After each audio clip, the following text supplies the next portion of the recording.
Orang yang terbukti bahwa dia masih dikendalikan oleh hukum Taurat itu dengan dagingnya terus bicara. Itu loh maksudnya.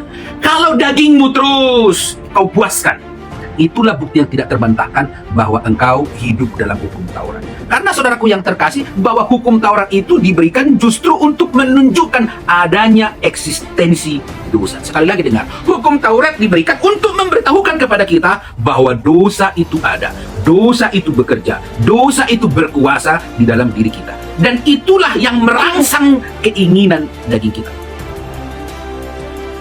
Immanuel, kita akan melihat hubungan 4 poin yang saling terkait, dan kita ingin belajar di sana dengan baik sehingga di pikiran kita tentang keselamatan kita itu benar dan tepat. Karena kalau kita mau menghidupi keselamatan kita, mengerjakan keselamatan kita dengan benar, maka pertama-tama Roh Kudus harus menerangi firman-Nya dalam pikiran kita. Itu saudaraku harus kita mengerti bersama-sama. Jadi aku ingin seluruh jemaat tahu persis apa itu hubungan antara hukum Taurat, iman, daging dan roh, atau hidup dalam daging dan hidup dalam roh. Roma pasal 3 ayat 27 dan 28. Ayat 27. Jika demikian, apakah dasarnya untuk bermegah? Tidak ada. Berdasarkan apa? Berdasarkan perbuatan? Tidak, melainkan berdasarkan iman.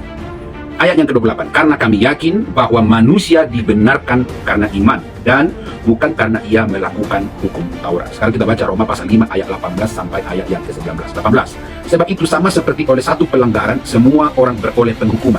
Demikian pula oleh satu perbuatan kebenaran semua orang beroleh pembenaran untuk hidup. Ayat 19 sekarang. Jadi sama seperti oleh ketidaktaatan satu orang semua orang telah menjadi orang berdosa. Demikian pula oleh ketaatan satu orang semua orang menjadi orang benar. Sekarang kita baca Galatia pasal 4 ayat 1 sampai ayat 5. Ayat 1 terlebih dahulu. Yang dimaksud ialah selama seorang ahli waris belum akil balik, sedikit pun ia tidak berbeda dengan seorang hamba. Sungguh pun ia adalah tuan dari segala sesuatu, tetapi ia berada di bawah perwalian dan pengawasan sampai pada saatnya telah ditentukan oleh Bapaknya. Ayat 2. Demikian pula kita selama kita belum akil balik, kita takluk juga pada roh-roh dunia. Sekarang ayat 3. Tetapi setelah genap waktunya, maka Allah mengutus anaknya yang lahir dari seorang perempuan dan takluk pada hukum Taurat. Ia diutus untuk menebus mereka yang takluk kepada hukum Taurat, supaya kita diterima menjadi anak. Sekarang kita baca Galatia pasal 3 ayat 19, 21 sampai 25. Ayat yang ke-19. Kalau demikian, apakah maksudnya hukum Taurat? Ia ditambahkan oleh karena pelanggaran-pelanggaran sampai datang keturunan yang dimaksud oleh janji itu. Dan ia disampaikan dengan perantaraan malaikat-malaikat ke dalam tangan seorang pengantara. 21. Kalau demikian, bertentangankah hukum Taurat dengan janji-janji Allah? Sekali-kali tidak. Sebab andai kata hukum Taurat diberikan sebagai sesuatu yang dapat menghidupkan, maka memang kebenaran berasal dari hukum Taurat. Tetapi kitab suci telah mengurung segala sesuatu di bawah kekuasaan dosa, supaya oleh karena iman dalam Yesus Kristus janji itu diberikan kepada mereka yang percaya.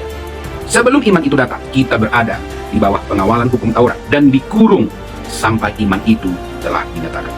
Ayat terakhir itu dari waktu kita tadi membaca Galatia 3 ayat 25 itu. Sekarang kita baca ayat terakhir ayat 5. Jadi hukum Taurat adalah penuntun bagi kita sampai Kristus datang, supaya kita dibenarkan karena iman. Sekarang iman itu telah datang, karena itu kita tidak lagi berada di bawah pengawasan penuntun. Sekarang Galatia pasal 5 ayat 1, ayat 16 dan 18. Kita baca ayat yang pertama dulu. Supaya kita sungguh-sungguh merdeka. Kristus telah memerdekakan kita, karena itu berdirilah teguh dan jangan mau lagi dikenakan kuk perhambaan. Ayat 16. Maksudku ialah hiduplah oleh roh, maka kamu tidak akan menuruti keinginan daging. 17. Sebab keinginan daging berlawanan dengan keinginan roh, dan keinginan roh berlawanan dengan keinginan daging, karena keduanya bertentangan, sehingga kamu setiap kali tidak melakukan apa yang kamu kehendaki. Akan tetapi, jikalau kamu memberi dirimu dipimpin roh, maka kamu tidak hidup di bawah hukum Taurat lagi. Aku ingin kamu mengerti tentang hubungan antara hukum Taurat dan daging. Begini, hukum Taurat itu, saudaraku, berhubungan dengan daging. Loh, maksudnya berhubungan bagaimana? Setiap kali engkau, saudaraku yang terkasih, ingin melakukan yang baik, maka tentu hukum Taurat akan berbicara di dalam hati. Perhatikan, apa yang baik yang ingin kau lakukan? Kan itu tertulis di dalam apa? Hukum Taurat. Contoh, jangan berzina, jangan membunuh, jangan mencuri. Kan begitu bunyinya dalam hukum Taurat itu.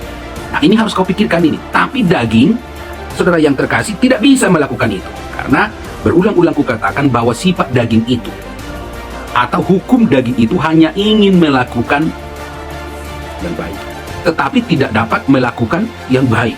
Jadi saudara yang terkasih, mengapa Alkitab mengatakan betapa kita harus percaya pada Tuhan Yesus Kristus? Kenapa? Karena kalau kita tidak percaya pada Tuhan Yesus, maka kita hidup di bawah hukum Taurat. Kemarin sudah saya katakan bahwa kebenaran hukum Taurat adalah siapa yang melakukannya, dialah yang hidup. Begitu. Tetapi kalau kita tidak melakukannya, kita apa? Akan mati. Nah, hidup dalam iman itu berarti, saudaraku, kita percaya pada Tuhan Yesus yang telah taat pada hukum Taurat, yang takluk pada hukum Taurat. Takluk dalam pengertian dia dapat melakukan hukum Taurat dengan sempurna. Nanti, saudaraku, engkau akan mengerti di situ mengapa dikatakan kita hidup dalam roh. Karena, saudaraku, sama seperti Adam. Oleh pelanggaran Adam, kan itu yang kita baca tadi. Oleh pelanggaran Adam, semua manusia jatuh dalam dosa. Saudara paham? Oleh pelanggaran Adam, sekali lagi, semua manusia jatuh dalam dosa, walaupun berdosa saja tidak dengan cara yang sama. Kan Adam berdosa karena dia memakan buah yang dilarang Tuhan untuk dimakan. Itu dosa yang dilakukan oleh Adam dan Hawa. Tapi manusia-manusia yang lain semuanya jatuh dalam dosa. Itu berarti kejatuhan Adam, manusia yang pertama, menyebabkan semua manusia berdosa. Tapi Alkitab mengatakan bahwa kasih karunia Tuhan melebihi dosa. Kalau dosa menjalar ke semua manusia melalui seorang manusia, maka keselamatan, pengampunan, dan pembenaran menjalar pada semua manusia melalui satu orang. Itulah Tuhan Yesus. Kan kita katakan tadi, karena Adam tidak taat, semua manusia jatuh dalam dosa. Maka kebalikannya sekarang, karena Yesus Kristus dapat takluk pada hukum Taurat, maka semua orang dibenarkan kalau percaya. Nah, waktu kita tadi membaca, saudaraku, dikatakan bahwa sebab keinginan daging berlawanan dengan keinginan roh, dan keinginan roh berlawanan dengan keinginan daging. Tadi kukatakan bahwa keinginan daging itu dirangsang oleh hukum Taurat. Loh, bagaimana? Bagaimana artinya, Pak Pendeta, bahwa keinginan daging dirangsang hukum Taurat? Iya, karena di dalam diri seseorang yang takluk pada hukum Taurat akan terus bersuara perintah itu. Jangan berzina, jangan mencuri, jangan berbohong. Sekarang kau harus perhatikan ini, renungkan ini berulang-ulang. Tanda orang yang hidup dalam iman dan orang yang hidup di bawah hukum Taurat, ini perbedaannya. Kalau orang takluk atau di bawah hukum Taurat, maka ini terus akan berbunyi dalam dirinya. Jangan berbohong, jangan mencuri, jangan berzina. Loh, kenapa? Itu justru tanda bahwa orang itu tidak hidup dalam roh. Jadi walaupun perintah-perintah hukum Taurat itu berbunyi, tapi tidak dilakukan, malah justru tersandung di dalamnya. Karena itulah mengapa Alkitab mengatakan, kau yang mengatakan jangan berzina, mengapa engkau sendiri berzina? Kau yang mengatakan jangan mencuri, mengapa engkau sendiri mencuri? Kau yang mengatakan jangan engkau bersaksi dusta, mengapa engkau sendiri bersaksi dusta? Itulah sebabnya kalau kita memperhatikan agama-agama yang menonjolkan hukum-hukum, Taurat itu dalam pengertian berbeda-beda bisa kita jelaskan. Contoh, orang yang menghidupi perintah-perintah Tuhan, berusaha menghidupi perintah Tuhan yang tidak berdasarkan hukum Taurat Yahudi, maka sebenarnya hukum-hukum yang mereka coba lakukan itu jadi Torah bagi mereka. Jadi entah itu agama apapun itu, ya, tanpa menyebutkan agama-agama apapun itu, praktik untuk melakukan kebenaran yang diperintahkan oleh ajaran mereka itu jadi Torah sendiri. Tapi contoh kita lihat, di tempat di mana orang mau diajarkan hidup dalam kebenaran, justru di sana kita akan melihat terjadinya hawa nafsu yang meluap-luap. Saya kasih contoh pada saudara, kalau engkau nonton TV atau lihat berita-berita tentang apa yang terjadi di negeri, kita akan melihat bahwa seorang pemuka agama ini justru ditangkap polisi. Karena apa? Karena menggauli anak didiknya 48 orang. Itu berulang-ulang kita lihat. Seorang yang mengajarkan agama justru melecehkan muridnya. Berita-berita itu yang kita dengarkan. Itu berarti walaupun orang berusaha ingin mencoba perintah-perintah dari Tuhan itu, perintah yang kita sebut hukum Taurat itu, mereka tidak dapat melakukannya. Itulah yang membuktikan bahwa daging seseorang masih hidup. Sebaliknya, kalau orang hidup di dalam iman, ini perhatikan, kalau orang hidup dalam iman, atau kalau orang hidup di dalam roh, karena dikatakan, saudaraku yang terkasih, ayat 16, hiduplah oleh roh, maka kamu tidak akan menuruti keinginan daging. Kalau orang hidup di dalam roh, maka yang bicara di dalam hatinya adalah hidup damai, hidup sukacita, hidup dalam kasih, hidup dalam kesetiaan, hidup dalam keimanan. Itulah sebabnya mengapa dikatakan hiduplah oleh roh, hiduplah dipimpin oleh roh. Karena saudaraku, bunyi dari buah-buah roh itu di dalam hati kita adalah tetaplah damai, tetaplah bersukacita, tetaplah engkau dalam kebaikan, tetaplah engkau dalam kelemah lembutan. Kan itu buah-buah dari roh itu. Nah, itu yang menguasai diri kita kalau kita tetap hidup di dalam. Sedangkan daging, saudaraku, kita sudah katakan bahwa hidup yang kita hidupi ini bukan lagi diri kita sendiri. Kenapa tidak diri kita? Karena ketika, saudaraku, Tuhan Yesus Kristus mati, maka kita juga, saudaraku, ikut mati. Dalam pengertian daging kita ikut mati bersama-sama dengan kematian Tuhan Yesus. Itulah sebabnya waktu kita tadi membaca, saudara yang terkasih, di dalam kitab Galatia itu. Waktu kita membaca Galatia pasal 3, dikatakan di sana, saudaraku, ayat yang ke-21. Kalau demikian, bertentangankah hukum Taurat dengan janji-janji Allah? Dikatakan, sekali-kali tidak, sebab andai kata hukum Taurat diberikan sebagai sesuatu yang dapat menghidupkan, maka memang kebenaran berasal dari hukum Taurat. Jadi hukum Taurat itu diberikan hanya sebagai penuntun. Dia tidak dapat menghidupkan.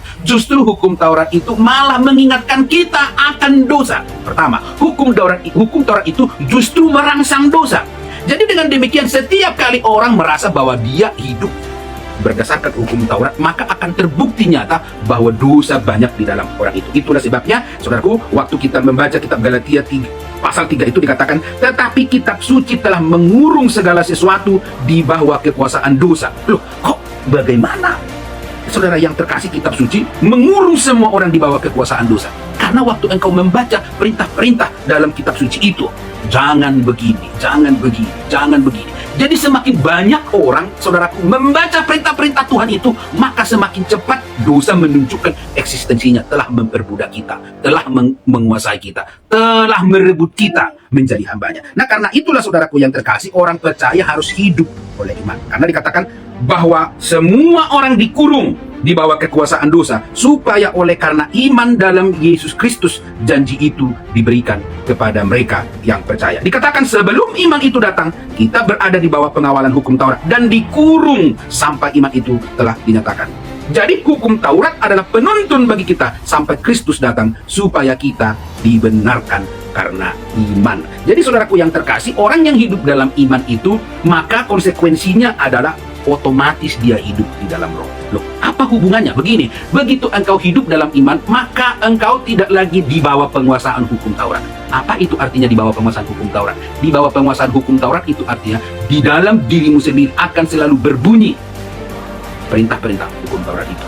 Jangan berzina. Tapi saya mau tanya pada saudara, kira-kira mengapa perintah itu berbunyi di hati kita? Apakah karena kita hidup lurus, atau karena ada keinginan untuk berzina? Coba saudara renungkan ini. Mengapa bunyi hukum Taurat di dalam hati kita? Jangan mencuri. Apakah karena kita hidup tidak pernah mencuri, atau karena ada keinginan untuk mencuri? Karena ada keinginan untuk mencuri. Kalau di dalam dirimu tidak ada hasrat, tidak ada keinginan untuk mencuri, berbunyi nggak perintah itu di dalam dirimu? Tidak berbunyi.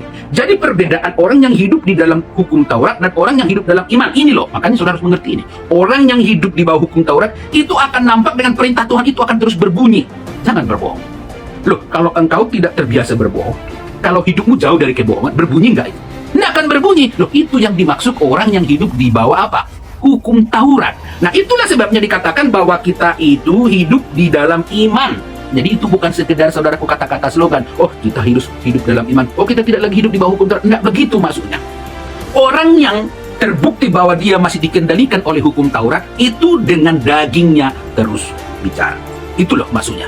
Kalau dagingmu terus kau puaskan, itulah bukti yang tidak terbantahkan bahwa engkau hidup dalam hukum Taurat. Karena saudaraku yang terkasih, bahwa hukum Taurat itu diberikan justru untuk menunjukkan adanya eksistensi dosa. Sekali lagi dengar, hukum Taurat diberikan untuk memberitahukan kepada kita bahwa dosa itu ada, dosa itu bekerja, dosa itu berkuasa di dalam diri kita. Dan itulah yang merangsang keinginan daging kita. Loh, kalau begitu apakah hukum Taurat itu jahat? Bukan. Hukum Taurat itu bukan jahat. Hukum Taurat itu kudus. Hukum Taurat itu benar. Tetapi orang tidak dapat diselamatkan hanya karena Tuhan mengatakan jangan berzina. Orang tidak akan diselamatkan kalau Tuhan hanya mengatakan jangan berbohong. Orang tidak akan diselamatkan kalau Tuhan berkata jangan mengucapkan saksi dusta. Perintah-perintah itu diberikan Tuhan justru merangsang dosa dalam diri kita. Karena dosa itu akan bekerja di dalam diri kita ketika daging kita mendengarkan perintah Tuhan. Begini loh daging kita, jangan berzina. Lalu dipikirkan lagi, berzina nggak ya? Tidak nggak ya? Berzina nggak ya? Tidak nggak ya? Nah, orang yang hidup di dalam hukum Taurat akan melakukan zina. Bukan berarti saudaraku semua orang akan berzina. Ada orang yang jatuh dalam perzinahan, ada orang yang jatuh dalam pencurian, ada orang yang jatuh. Jadi perintah-perintah itu menunjukkan dosa eksis di dalam dirimu. Jadi dosa apapun itu. Nah, kalau orang hidup dalam iman, saudaraku yang terkasih, ketika dia percaya bahwa Tuhan Yesus sudah mati untuknya, bahwa Tuhan Yesus sudah menebusnya dari tuntutan hukum Taurat. Tuntutan hukum Taurat apa? Kalau engkau hidup menghidupi apa yang diperintahkan hukum Taurat, engkau hidup. Tapi kalau kau tidak dapat melakukan perintah hukum Taurat itu, engkau mati. Nah, manusia kan tidak ada yang dari awal sampai akhir dapat melakukan perintah Tuhan itu dengan tepat. Hanya Tuhan Yesus. Itulah sebabnya kukatakan ketidaktaatan manusia pertama Adam menyebabkan semua orang jatuh dalam dosa. Tapi ketaatan satu orang, yaitu Yesus Kristus, menyebabkan semua orang dibenarkan kalau dia percaya pada Tuhan Yesus. Ini berarti orang beriman itu tidak lagi berada dalam pengawasan hukum Taurat. Dalam pengertian yang lain, bahwa kalau engkau benar-benar, sekali lagi, kalau engkau benar-benar hidup beriman kepada Tuhan, maka suara hatimu tidak akan lagi terus-menerus menegur. Apa teguran hati nurani bagi orang yang tidak hidup dalam iman? Jangan berbohong. Seperti kukatakan tadi, teguran itu datang karena ada hasrat di dalam dirimu. Untuk apa? Untuk berbohong. Jangan serakah. Teguran itu datang karena ada hasrat di dalam dirimu untuk serakah. Sedangkan orang yang hidup dalam iman, dia dipimpin oleh Roh. Dia hidup oleh Roh, itu berarti yang ada di dalam dirinya adalah kasih, yang ada dalam dirinya adalah sukacita, yang ada dalam dirinya adalah kebaikan, yang ada dalam dirinya adalah kelemah lembutan. Itulah sebabnya Alkitab mengatakan, matikanlah segala sesuatu yang ada di dalam dirimu, segala sesuatu yang duniawi. Itulah orang yang hidup di dalam Roh. Jadi saudara yang terkasih, hidup di dalam iman itu bukan sekedar kita mengatakan, oh aku percaya pada Tuhan Yesus, tapi benar-benar bahwa Yesus ada di dalammu. Yesus benar-benar mengendalikanmu. Yesus benar-benar jadi Tuhan. Itulah sebabnya pengakuan iman kita, aku percaya Yesus adalah Tuhan. Waktu kita mengatakan Yesus adalah Tuhan, itu berarti dia adalah Tuhan atas hidup kita. Dia adalah Tuhan atas perilaku kita. Dia adalah Tuhan atas habit dan kebiasaan kita. Dia adalah Tuhan atas seluruh tindakan kehidupan kita. Dengan demikian, maka Tuhan Yesus itu sendiri yang berkuasa di dalam diri kita. Nah, saudaraku yang terkasih, selama kita belum akil balik, kita takluk juga pada roh-roh dunia. Demikian pula kita, selama kita belum akil balik, kita takluk juga pada roh-roh dunia. Akil balik artinya apa? Akil balik artinya kita masih tetap di bawah pengawasan hukum Taurat. Akil balik artinya apa? Kita belum percaya pada Tuhan Yesus. Akil balik artinya apa? Kita belum hidup di dalam Roh. Jadi begini, kalau kita saudaraku benar-benar percaya pada Tuhan Yesus, kalau engkau percaya pada Tuhan Yesus, maka Roh Tuhan akan turun atas kamu, dan dialah yang membuatmu tidak lagi di bawah pengawasan hukum Taurat. Tapi kalau engkau tidak percaya pada Tuhan Yesus, maka engkau takluk pada hukum Taurat, dan itulah yang membuat roh-roh dunia mengendalikanmu. Dengan menipu dirimu sendiri, mempergunakan perintah-perintah Tuhan itu. Begitu loh artinya. Jadi dagingmu itu akan terus menyala. Terus dia hidup. Walaupun engkau mendengarkan perintah-perintah Tuhan, jangan kau berbohong. Tapi justru orang yang mendengarkan perintah Tuhan jangan berbohong adalah orang yang paling banyak berbohong. Orang yang mendengarkan perintah hukum Taurat, jangan engkau berzina, adalah orang yang paling banyak memuaskan hawa nafsu. Itulah eksistensi dan hukum Taurat. Begitulah daging bekerja. Begitulah dosa menguasai seseorang. Jadi kita ditaklukkan oleh roh dunia, ditaklukkan oleh kuasa kegelapan, justru karena kita terus-menerus mendengarkan suara dari perintah-perintah Tuhan itu. Jangan engkau berbohong. Coba saudaraku ya, kalau orang tidak berbohong, maka perintah itu tidak berbunyi di dalam hati. Perintah itu tidak akan berbunyi. Jangan engkau mengucapkan saksi dusta. Orang kalau tidak mengucapkan saksi dusta, perintah itu tidak berbunyi dalam diri. Itulah caranya iblis menaklukkan kita di dalam dosa. Nah, sebaliknya saudara, kalau kita percaya pada Tuhan Yesus Kristus, kalau engkau menerima Yesus sebagai Tuhan dan Juru Selamat, karena Yesus mati bagi Yesus takluk atau melakukan yang diperintahkan oleh hukum Taurat. Dengan demikian, melalui Tuhan Yesus kita dibenarkan. Karena kita katakan tadi, seorang manusia berdosa ada, maka semua manusia jatuh dalam dosa. Seorang hidup dalam kebenaran, melakukan perintah hukum Taurat dengan tepat Tuhan Yesus, maka semua orang dibenarkan. Nah kita, waktu kita percaya pada Tuhan Yesus, kita pun dibenarkan. Bukan berarti dibenarkan lalu kita hidup dalam dosa. No. Kalau ada orang mengatakan kalau dia dibenarkan oleh Tuhan dan dia bisa melakukan dosa, orang yang seperti ini pantas dihukum Tuhan dengan berat. Justru Alkitab mengatakan jangan gunakan kemerdekaan itu sebagai kesempatan apa? Untuk hidup di dalam dosa. saudaraku yang terkasih, kalau orang yang dimerdekakan dari tuntutan-tuntutan hukum Taurat, justru dosa tidak berkuasa dalam dirinya. Yang berkuasa dalam dirinya adalah Tuhan. Tuhan masuk dalam diri kita, rohnya ada pada kita, dan buah dari roh, kalau roh Tuhan ada pada kita, adalah kebaikan, kesetiaan, kelemah lembutan, penguasaan diri. Itu loh artinya saudaraku orang yang beriman. Jadi orang yang beriman itu aku katakan taat ya. Taat. Orang yang beriman itu melakukan dosa enggak? Enggak melakukan dosa. Orang yang beriman itu bebal enggak? Dia tidak bebal. Orang yang beriman itu menyakiti hati Tuhan enggak? Dia tidak menyakiti hati Tuhan. Kenapa? Karena Tuhan sendiri yang hidup di dalam dirinya. Tuhan sendiri yang membantunya. Tuhan yang menolongnya. Sekarang saya mau bertanya, orang yang hidup di bawah hukum Taurat itu jadi hidup benar enggak? Enggak. Orang yang hidup di bawah perintah Tuhan itu hidupnya berkenan enggak? Enggak. Justru hukum-hukum Taurat itu merangsang daging dalam dirinya. Seperti kukatakan saudaraku, orang yang paling banyak bicara hati nuraninya tentang pencuri, itu karena dia adalah pencuri. Orang yang paling banyak hati nuraninya berbicara tentang berzina, itu karena dia apa? Berzina. Orang yang dimana perintah Tuhan paling banyak bicara dalam dirinya tentang saksi dusta, itu karena dia adalah orang yang bersaksi dusta. Begitu loh saudara yang terkasih. Dan kau sudah mengerti apa itu hukum Taurat, apa itu iman, apa itu daging, apa itu roh. Nah, saudara yang terkasih, kesimpulannya bahwa kita tidak hidup lagi dalam daging, bahwa daging kita telah ikut disalibkan dengan Tuhan Yesus, dan kita telah mati dengan matinya Tuhan Yesus. Dengan pengertian yang lain, daging kita telah dikuburkan di dalam kematian Tuhan, dan yang dibangkitkan di dalam diri kita adalah roh Tuhan. Roh Tuhan bersama-sama dengan roh kita hidup di dalam kasih Tuhan. Kasih Tuhan itu adalah kebaikan. Kasih Tuhan itu adalah kelemah lembutan. Kasih Tuhan itu adalah kesetiaan. Itulah yang berkuasa dalam diri. Dengan demikian saudaraku, engkau semakin mengerti betapa berbahagia orang yang hidup dalam iman. Karena itu pertahankan iman. Percayalah sungguh-sungguh pada Tuhan Yesus. Dia sudah mengampuni dosa-dosa. Dia sudah menyelamatkan. Dan engkau akan dituntun oleh firman Tuhan bahwa orang yang hidup karena percayanya pasti akan dikendalikan oleh Roh.